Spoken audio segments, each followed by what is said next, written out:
നൃത്തം അഭ്യസിക്കാൻ പറ്റുക എന്ന് പറയുന്നത് ഒട്ടുമിക്ക പേർക്ക് സാധിക്കാറുണ്ട്. നൃത്തം പഠിപ്പിക്കാൻ സാധിക്കുക എന്ന് പറയുന്നത് അത്രത്തോളം ആൾക്കാർക്ക് തന്നെ പറ്റാറുണ്ട്.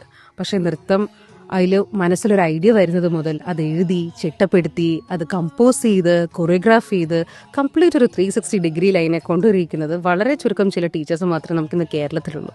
അങ്ങനൊരു ഡാൻസ് അധ്യാപികയാണ് നമുക്കിന്ന് നമ്മുടെ ഷോയിൽ വളരെ കാലത്തിന് ശേഷം ഞാനിത് റെസ്യൂം ചെയ്യുമ്പോൾ എനിക്കിന്നുള്ളത്.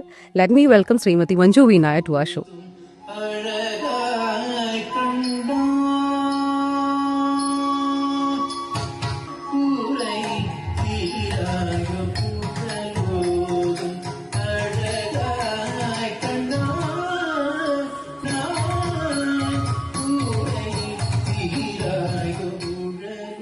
നമ്മുടെ ബോഡി നമ്മുടെ ടൂളാണ് ഡാൻസിൻ്റെ. അപ്പം അത് നന്നായിട്ട് കൊണ്ട് പോവുക എന്നുള്ളതാണ് പ്രധാനം.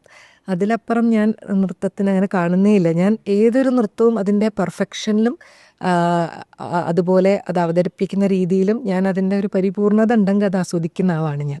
ചില പ്രോഗ്രാംസ് കാണുമ്പോഴായിരിക്കും ചില കാര്യങ്ങൾ നമുക്ക് കിട്ടുക, ചിലപ്പോൾ കേൾക്കുമ്പോഴായിരിക്കും നമുക്ക് കൂടുതൽ അറിവുകൾ കിട്ടുക. ഒരു ഗുരുവിൽ നിന്ന് മാത്രമേ കിട്ടാവൂ അല്ലെങ്കിൽ വേറെ ഒരു ഗുരുവിൻ്റെ അടുത്ത് പോയി പഠിക്കരുത് എന്നൊന്നും ഞാൻ ഒരിക്കലും പറയില്ല.